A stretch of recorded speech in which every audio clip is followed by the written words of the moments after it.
Check-up pós-Covid. O que é preciso saber para tratar e minimizar as sequelas pós a infecção pelo coronavírus? Eu recebo hoje aqui para falar mais sobre esse assunto Camila Sec, minha parceira, que é neuropsicóloga, para falar das questões mentais relacionadas com todo o processo pós-Covid, e Dr.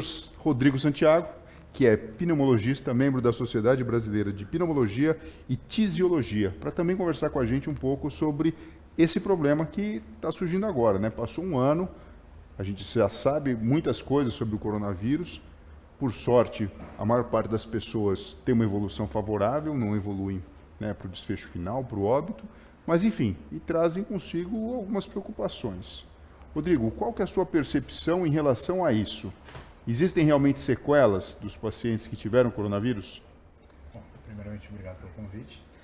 Existem, infelizmente existem. A gente tem alguns estudos já demonstrando, inclusive do Centro de Dados do Reino Unido, mostrando algumas sequelas do que a gente chama de Covid persistente, ou long Covid, ou síndrome pós-Covid, de alguns pacientes que podem ter diversos sintomas ou até sinais depois de já ter se recuperado da fase aguda, da fase crítica da doença, e ainda com queixa. A gente tem dados mais ou menos, depois de 5 semanas, até 5 pessoas podem, até 5% pode ter sintoma, pode ter sequela, depois de 12 semanas, até 12% dos pacientes.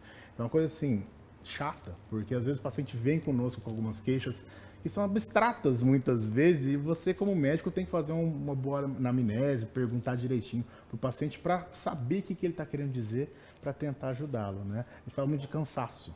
O pessoal fala, estou cansado, mas o cansaço seria o quê? É um cansaço muscular, do corpo está ruim, do corpo está quebrado, ou seria um cansaço de falta de ar? Quando fala falta de ar, falta de fôlego, a gente já pensa que é algum problema pulmonar, respiratório. A gente já tem que tentar direcionar um pouquinho esse tipo de investigação. É importante, você está falando porque se a gente não estiver pensando numa questão pulmonar de troca gasosa, a gente pode estar falando de ansiedade, que é o que a gente muitas vezes percebe como queixa bastante importante, né, quando a gente lida com saúde mental.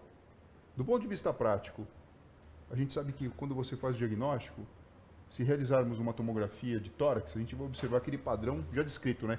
Em vidro fosco, porque de fato a tomografia mostra um padrão que se assemelha a um vidro fosco, mostrando ali o processo inflamatório, onde de fato, não só o coronavírus, mas todos aqueles mediadores inflamatórios provocam lesão e comprometem a troca gasosa.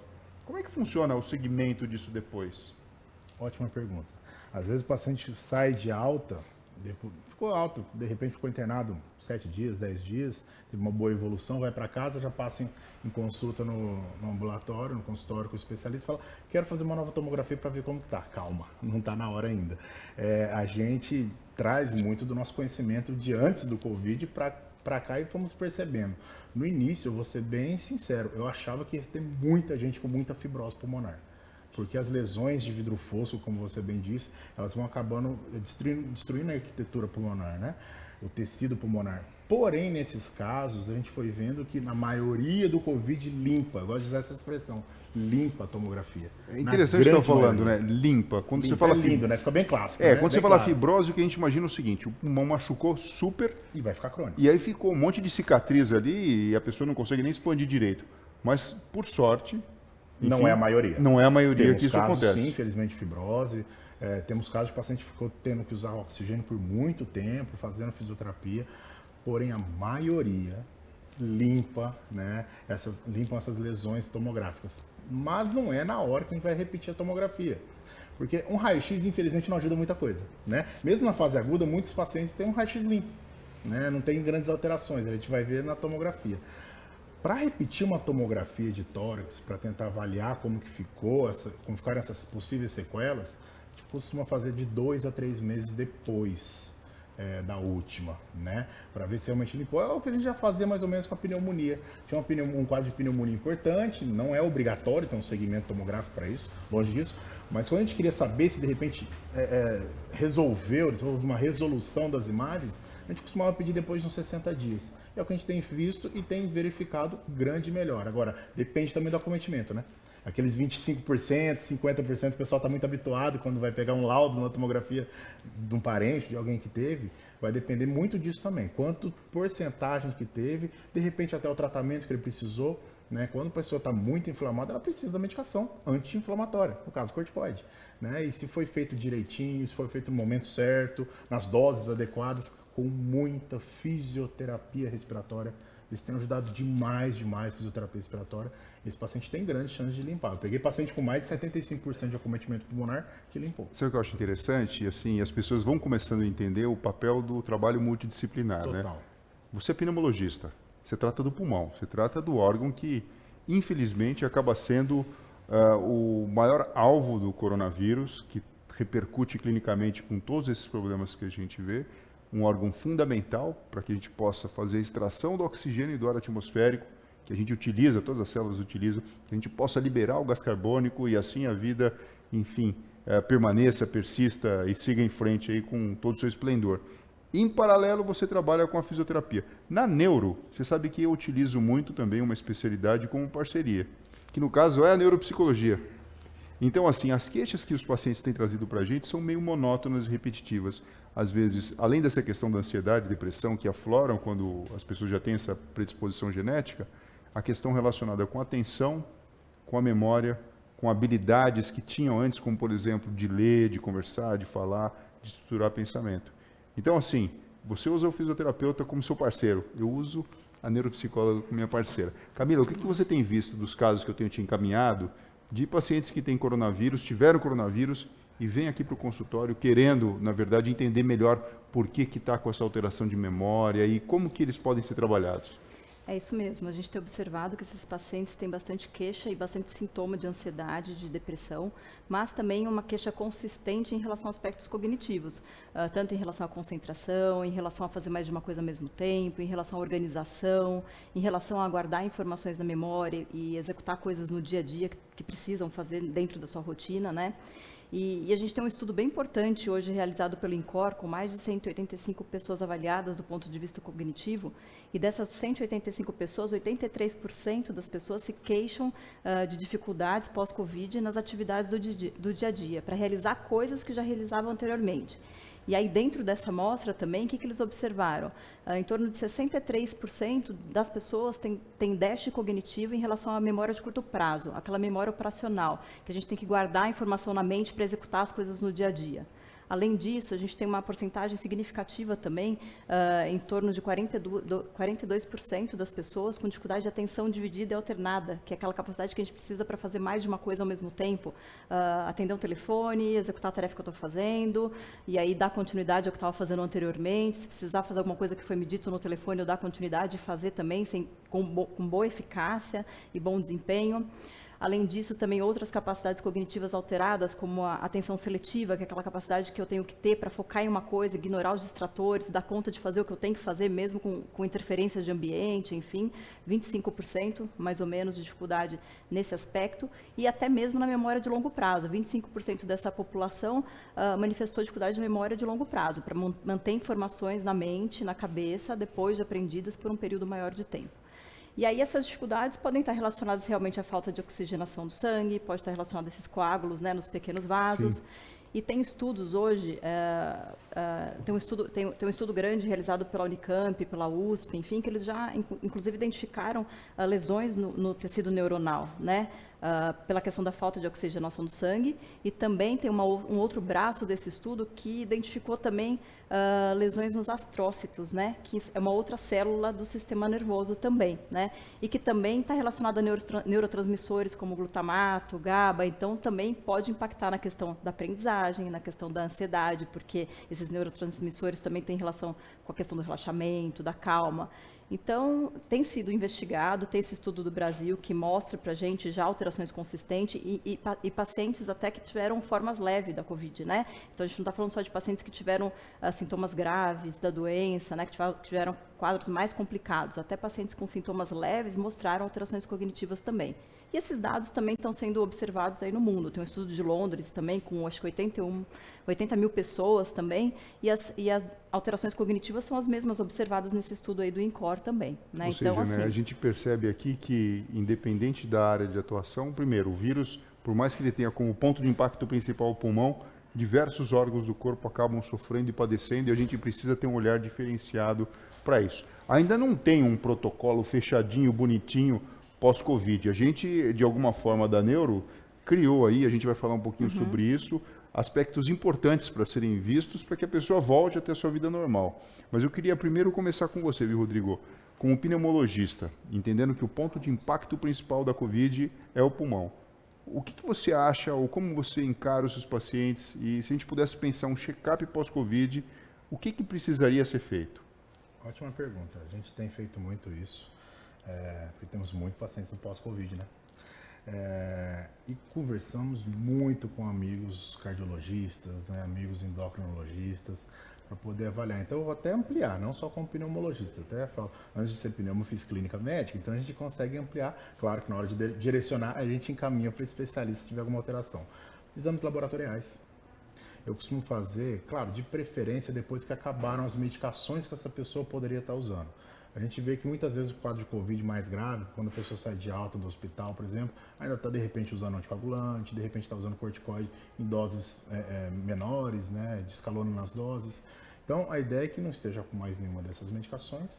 A gente costuma fazer um check-up da parte laboratorial e verifica uma coisa que a gente foi aprendendo com o tempo, além de avaliar, obviamente, colesterol, né, glicemia de jejum, insulina, níveis dessas questões, possível diabetes, porque o paciente usou muito corticoide, parte da tireoide. A gente pede os hormônios tireoidianos porque a gente tem pego disfunções tireoidianas nos pacientes que têm tido Covid e tem alguma queixa que se persiste, né? E a gente consegue pegar mais essa possível hipotireoidismo ou hipertireoidismo no pós-Covid. Isso tem toda uma alteração metabólica, então responderia muitos sintomas, né?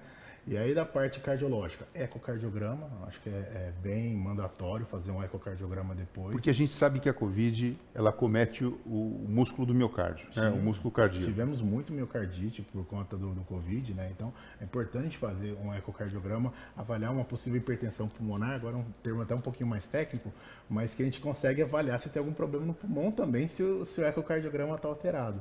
E aí da parte pulmonar, mas da minha hora finalmente, a prova de função pulmonar, a espirometria, a gente também dá um tempo de segurança depois do Covid, até para não ter problemas de contaminação e tudo mais. Geralmente a gente faz uns 30 dias depois do início dos sintomas, que é um exame para a gente avaliar o funcionamento dos pulmões. Como que está funcionando, como que ele está se recuperando ou não, né? Se tem algumas alterações que a gente acredita que sejam passíveis daquelas lesões pulmonares, que não seriam tão importantes, a gente fica até mais tranquilo para depois repetir oportunamente. Agora, se tem algumas alterações, a gente descobre muito asmático perdido aí, que evoluiu mal, muito paciente DPOC. Pessoal, DPOC, vou puxar a sardinha para pneumologia, doença pulmonar obstrutiva crônica. O nome é fácil, doença dos pulmões, crônica, porque são muitos anos, geralmente cigarro, ativo ou passivo, e obstrutivo porque obstrui os brônquios, fecha os brônquios, dá dificuldade respiratória. A gente pergunta, fuma? Não, eu não fumo. Mas foi fumante? Ah, fumei por 50 anos. E não fala. E esses pacientes evoluem pior. E aí você acaba descobrindo muitos pacientes portadores de asma ou DPOC num exame, entre aspas, como check-up do pós-Covid.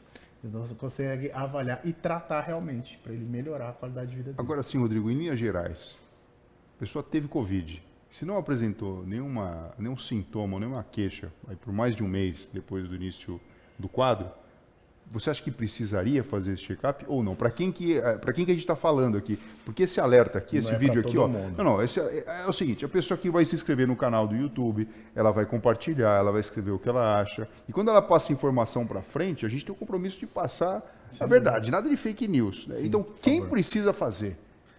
Perfeito. Eu vou dar, através de um exemplo. Esses dias, o primo da minha sogra falou, a filha dele teve... Quantos anos tem sua filha? 17. Relaxa. Tranquilo. Pessoas jovens, sem problema de saúde, não tem que sair fazendo uma examaiada para ver se está tudo bem. São pessoas que geralmente teriam que fazer algum check-up. A partir dos 35 anos, a gente já começa a ter acometimento mais importante. Quem teve sintoma mais importante, quem tem alguma coisa que esteja incomodando no pós-Covid, né? E quem tem algum histórico, por exemplo, um tabagista ou ex-tabagista, um asmático, alguém que tem problemas cardiológicos na família. A gente sabe que tem muita genética envolvida nisso. Então, assim, quem tem que fazer um check-up desse, procurar o atendimento pós-Covid? Pessoas que tiveram sintomas, que têm sintomas mantendo, ou quadro realmente grave, importante. Ah, mas é jovem. Jovem dificilmente tem quadro muito grave.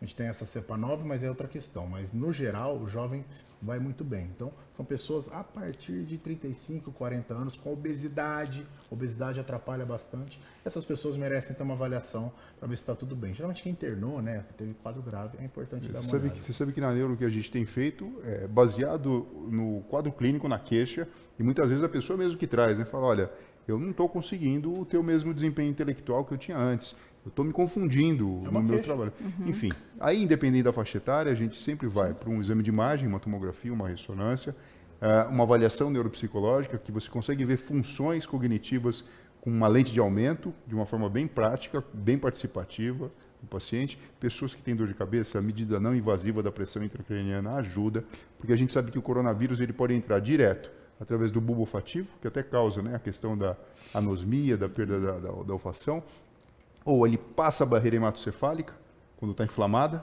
ou então os próprios mediadores inflamatórios que acabam tendo contato com o cérebro, propriamente dito. Sem contar que aí entraria a questão, né? O entupimento de vasos, levando a trombose, que trombose não só na perna, né? Trombose cerebral, muitas vezes não provocando um quadro tão grave como no AVC, mas alterando a hidrodinâmica cerebral e aumentando a pressão intracraniana, mesmo que seja de uma forma temporária, mas causando malefícios e mal-estar. Então, quando o paciente traz isso para a gente acaba fazendo esse tipo de investigação, sempre focando aí na questão da reabilitação. É lógico que a gente vai saber mais para frente, né, como é que é a evolução, ou como foi o trabalho realizado até da própria reabilitação, para conseguir deixar as pessoas de novo aí no seu sentimento normal. Estamos em constante aprendizagem, né? Não para. Camila, você tem alguma dica, alguma sugestão para quem teve Covid e de alguma forma está achando que as coisas estão esquisitas? Então acho que a ideia é essa, né? A partir do momento que o paciente percebe que ele está diferente do que ele era antes, que ele não funciona do mesmo jeito que ele funcionava antes, em relação ao seu trabalho, em relação à capacidade de concentração, em relação ao estudo, é interessante buscar esse check-up do cérebro pós-Covid, porque é aí que vai poder identificar realmente se tem alterações, quais são essas alterações, fazer essa avaliação neuropsicológica, a gente vai avaliar minuciosamente essas funções cognitivas para ver se de fato existe um déficit de atenção, um déficit de memória, ou se de repente existe um quadro realmente de ansiedade ou sintomas de depressão que podem estar impactando nessa cognição e gerar esses déficits cognitivos de uma forma secundária, né? Então, é importante a partir do momento que a pessoa nota alguma dificuldade no seu dia a dia, que ela nota mudanças, né? Então, eu não era desse jeito antes de ter Covid, hoje eu estou sentindo diferença no meu funcionamento. Aí é o momento realmente de buscar uma avaliação e tentar entender o que está acontecendo. Se descartar aspectos orgânicos, né, vamos dizer assim, que possam estar gerando essas dificuldades. Então, investigação, às vezes, de processos de sono, esses exames clínicos, a questão da tireoide é um ponto importante que foi falado, porque gera alteração cognitiva. Pacientes com hipotireoidismo têm déficit de atenção, de concentração e de memória secundárias ao hipotireoidismo. Então, essa avaliação clínica, essa avaliação neurológica e a complementação com a avaliação cognitiva é importante para identificar qual que é o problema da pessoa. Se existir, de fato, um déficit cognitivo, tem a possibilidade de um trabalho de reabilitação, que é o treino das capacidades que estão alteradas. Então, o paciente tem foi constatado um déficit de atenção puro, um déficit de concentração puro, um déficit de memória puro, a gente pode começar o mais precocemente possível, que é aí que a gente tem mais ganhos, porque a gente sabe que o cérebro tem a capacidade de neuroplasticidade. Então, quanto antes ele está nesse processo de reorganização, a gente fizer a intervenção direcionada, a gente tem melhora do funcionamento. Então, a partir do momento que a gente identifica na avaliação, a gente tem essa proposta da reabilitação para que a gente possa estimular esse cérebro e buscar essas novas conexões, essa neuroplasticidade e que a pessoa volte a ter um funcionamento como ela tinha antes, né? Além de pensar também em estratégias, porque às vezes a pessoa tem déficits cognitivos aí pós-Covid, e enquanto a gente está trabalhando do ponto de vista da estimulação, a gente pode pensar no como a pessoa pode funcionar melhor com estratégias, né? Então, eu passei a esquecer onde eu deixo as coisas, então eu vou organizar alguns esquemas para que eu deixe sempre no mesmo lugar e eu consiga encontrar as minhas coisas. Estou com dificuldade de me concentrar, peraí, vou fazer uma coisa de cada vez, sabe? Vou estar num ambiente silencioso para que eu possa ler, absorver aquele conteúdo e não ler assistindo televisão com gente falando e assim por diante. Agora, o mais curioso que a gente percebe é o seguinte, como o Rodrigo falou, que nessa repescagem, vamos falar assim, no pós-Covid, um monte de gente com DPOC, né, doença pulmonar obstrutiva crônica, que estava aí vivendo aí, vamos falar assim, sobrevivendo, não estava vivendo no seu... Achava que era normal. Achava que era normal. foi descoberto e teve a capacidade, a possibilidade de entrar na linha aí, fazendo o tratamento adequado. Também na parte neurológica isso acontece, né? Pessoas que tinham ansiedade e não se achavam ansiosas, ou então que já estavam num processo de declínio cognitivo e, enfim, sobreviveram ao coronavírus, então acabaram tendo a oportunidade aí de fazer um diagnóstico e seguir em frente. Eu vou agradecer muito a presença de vocês dois e essas dicas aí que a gente está passando. A gente realmente deseja que vocês possam compartilhar isso, ampliar o conhecimento, o entendimento, as redes sociais de vocês estão aqui. E queria fazer uma perguntinha para você final. Você está trabalhando na linha de frente? Desde o início. Bom, então aqui eu vou fazer uma conexão final e convidar você que é da área da saúde e também está trabalhando nessa situação para participar da pesquisa de doutorado, que eu tenho a honra de estar orientando, da Camila Sec, que consiste numa avaliação para saber como está a saúde mental dessas pessoas que têm esse impacto inicial. Porque aqui a gente está falando do pulmão dos nossos pacientes que foram acometidos pelo coronavírus, mas a mente do profissional da linha de frente é muito importante. Como foi a sua vivência? E você notou, assim, uma mudança sua na forma de encarar o coronavírus, as doenças e a própria vida depois de trabalhar tão de perto com esse desafio atual? Demais, demais. Na verdade, eu moro em São Paulo e eu moro perto do meu trabalho. E eu sempre tive a minha rotina de almoçar em casa com minhas filhas, com a minha esposa e voltar ao trabalho. Tive que mudar tudo isso. Não dá para ficar chegando em casa, tomando banho, para almoçar, né? Hoje a gente sabe que a parte de superfície não é tão esse medo de contaminação. Então, eu mudei muito o meu dia a dia, né? Então, eu saía de manhãzinha de casa e não voltava. Voltava, de repente, à noite. E à noite, olhando exame de paciente, sempre no celular, vendo as coisas, estudando muito, lendo muito artigo. Então, se por um lado, do ponto de vista profissional, sim, foi muito bom para mim. Do ponto de vista de família, até fica aqui minha desculpa para minha esposa, muitas vezes ausente, a gente vai tentando ajustar e graças a Deus as coisas estão melhorando, mas difícil demais, né? E a gente vê colegas ficando doentes, colegas morrendo, familiares, pacientes, e muitas delas infelizmente evitáveis, né? Uma responsabilidade maior aqui, de repente uma estrutura melhor ali, né? Então, não tenho dúvida que mudou muito, eu envelheci bastante nesse último ano e a gente está sempre na luta para ser melhor, né? Uma pessoa melhor, um médico melhor, um marido melhor, um amigo melhor e não tenho dúvida que a gente dá mais valor às coisas, né? Um abraço da filha quando chega, das filhas, né? A cachorrinha, quando você chega, ela está lá brincando, querendo que você sorria mesmo estando cansado pra caramba. A sua esposa chegar e te dar um abraço, entender. Então, a gente começa a ver que realmente temos que dar valor. A saudade que a gente fica dos nossos avós. Estou até arrepiado, você tomou vacina ontem, né? Estou contando as horas para poder vê-los novamente. Poxa, passamos um Natal sem poder ver os familiares. E quem viu, a gente sabe que teve muita tragédia por aí, né? Então, a gente tem que dar valor às pequenas coisas que não são tão pequenas assim, né? Que bonito, viu? Obrigado Bacana. pelo seu testemunho pessoal. E isso é muito importante, eu tenho certeza que motivador para os nossos colegas aí que estão na linha de frente. E Camila, para pessoas como, por exemplo, o Rodrigo Santiago, que está ali no tete-a-tete e querem participar da sua pesquisa, eu acho que aqui é um ambiente propício para a gente falar. Como é que eles podem fazer? Porque hoje em dia a gente tem essa questão, né? Você não pode chegar com um papelzinho para cada pessoa e tudo mais. Então a gente usa e abusa do que a gente tem de tecnologia. Como é que faz? Isso. Essa avaliação está sendo respondida no formato online, então nós estamos postando nas nossas redes sociais constantemente o link desse estudo para que as pessoas possam participar e responder. A ideia é, de fato, avaliar a saúde mental dos profissionais que estão na linha de frente aí da Covid-19 e entender também o quanto a capacidade de resiliência desses profissionais auxiliam na manutenção dessa saúde mental, né? Então, a gente sabe realmente que tem sido um momento difícil para todos esses profissionais. Então, assim, tem muitas pessoas com sintomas de ansiedade, de depressão. Isso a gente vem observando nos nossos dados preliminares, né? Mas a gente observa também que muitas pessoas conseguem gerenciar esses sintomas e continuar vivendo e lidando com a situação da melhor forma possível. Por quê? Porque tem pessoas que têm um nível maior de resiliência e isso ajuda a suportar um momento difícil, se adaptar a situações e conseguir transformar essa situação em pontos de reflexão e positivos para aproveitar outras coisas, né? Então, a ideia do estudo é entender o impacto na saúde mental e ver o quanto a resiliência dessas pessoas pode favorecer também a lidar com esses sintomas. Então vamos fazer o seguinte, aqui a gente está vendo um exemplo de um camarada resiliente, Porque eu estou achando bonito o que você falou, né? Você ressignificou família, relação com a esposa, relação até com o pet, na verdade, com os amigos e tudo mais. Vamos deixar aqui as redes sociais de vocês para que vocês possam seguir, saber mais sobre pneumologia, essa especialidade que encanta tanto. E a gente até estava brincando, né? Membro da Sociedade Brasileira de Pneumologia, até aí ok. Aí tisiologia. Tisiologia tem a ver com tuberculose, Ninguém né? nem sabe, acho que é só do infecta. Nós também, tá?